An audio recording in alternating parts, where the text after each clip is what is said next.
Assalamualaikum warahmatullahi wabarakatuh.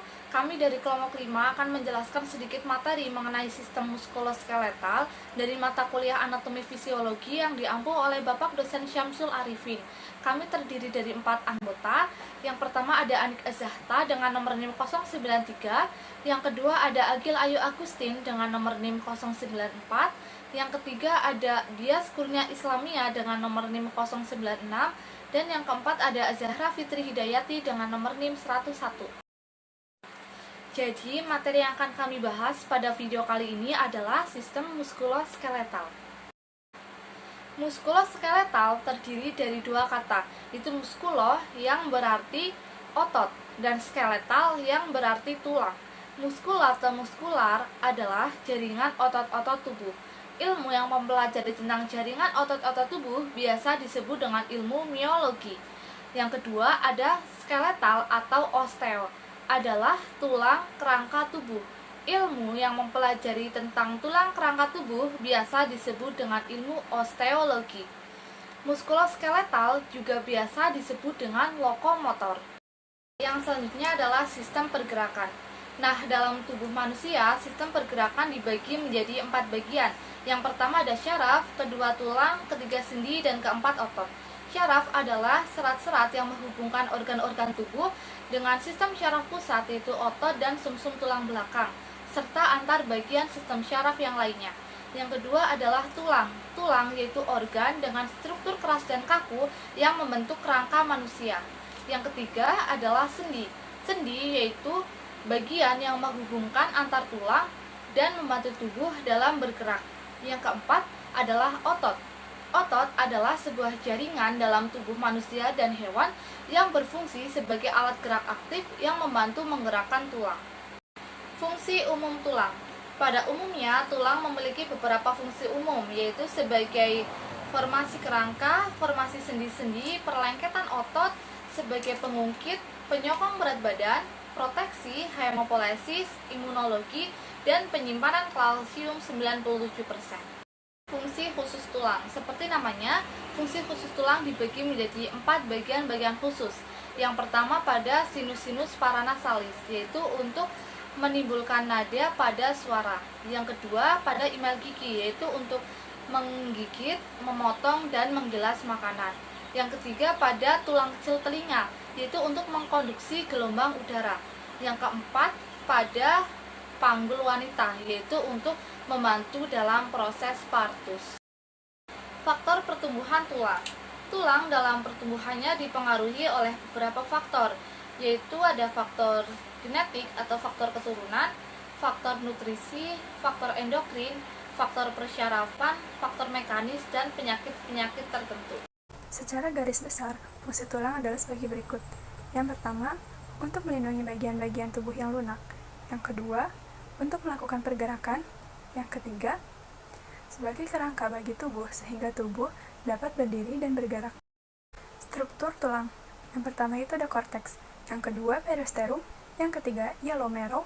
Yang keempat, endosteum. Yang kelima, medullary cavity. Yang keenam, red marrow. Yang ketujuh, spongy. Sel-sel penyusun tulang. Yang pertama itu osteobas, menghasilkan jaringan osteosit yang mengekskresikan fosfat dalam pengendapan kalsium dan fosfat ke dalam matriks tulang. Yang kedua, osteosit. Osteosit adalah sel-sel tulang dewasa yang bertindak sebagai lintasan untuk pertukaran kimiawi melalui tulang yang padat. Yang ketiga yaitu osteoklas, sel-sel yang dapat mengabsorpsikan mineral dan matriks tulang. Sel-sel ini menghasilkan enzim proteolitik yang memecahkan matriks menuju mineral tulang ke tulang kalsium fosfat terlepas ke dalam darah. Kelainan pada tulang.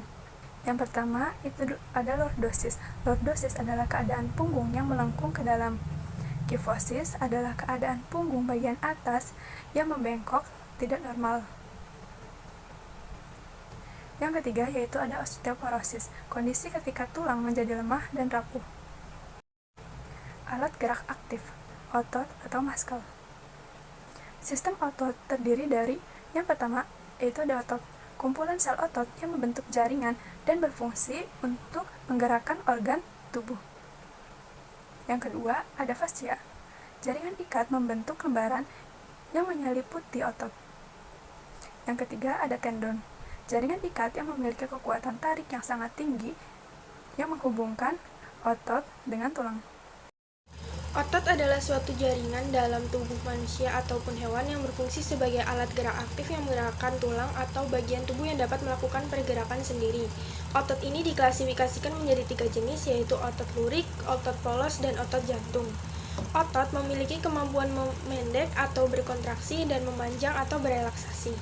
Ciri-ciri otot. Ciri-ciri otot ada 2, yaitu berkontraksi dan berelaksasi. Untuk berkontraksi, ciri-cirinya membesar, mengeras, dan memendek, dan berelaksasi, ciri-cirinya mengecil, melunak, dan memanjang. Otot memiliki 4 fungsi, yaitu yang pertama menghasilkan pergerakan, kedua menyongsong posisi badan dan postur, yang ketiga menyongkong tisu atau jaringan lembut, dan yang keempat mengatur regulasi suhu badan. Otot polos. Otot polos merupakan otot yang gerakannya dikontrol oleh saraf tidak sadar dan tidak terletak pada rangka. Ciri-ciri otot polos, jika diteliti melalui mikroskop akan tampak polos, dan otot polos ini terdapat di penyusun organ dalam tubuh seperti usus, saluran pernafasan, dan saluran kencing. Otot polos ini bekerja di luar kesadaran manusia dan memiliki bentuk seperti gelondong dan memiliki satu inti sel yang terletak di tengah. Pada otot lurik, jika dilihat dari mikroskop, tampak ada terang dan gelap. Yang kedua, bekerja sama dengan tulang untuk melakukan gerakan. Yang ketiga, dikendali di bawah perintah otak. Yang keempat, berbentuk benang, tidak bercabang dan berintik. Otot jantung di bawah mikroskop seperti otot lurik, tetapi bercabang dan intinya di tengah. Menyusun organ jantung dan tidak dikendalikan secara sadar. Sendi memiliki 3 kerangka, 1 mati atau sinatrasis, yaitu hubungan antar tulang yang tidak bisa digerakkan. 2 kaku atau amfiotrosis, yaitu hubungan antar tulang yang dapat digerakkan secara terbatas. 3 gerak atau diartrosis, yaitu hubungan antar tulang yang dapat digerakkan secara bebas. Sendi gerak atau diartrosis. 1.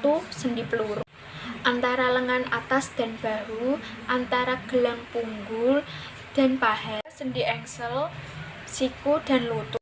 3. Sendi putar, tulang leher. 4. Sendi geser, sendi pada tulang belakang. 5. Sendi pelana, sendi pada ibu jari. Sekian dari kelompok kami. Wassalamualaikum warahmatullahi wabarakatuh.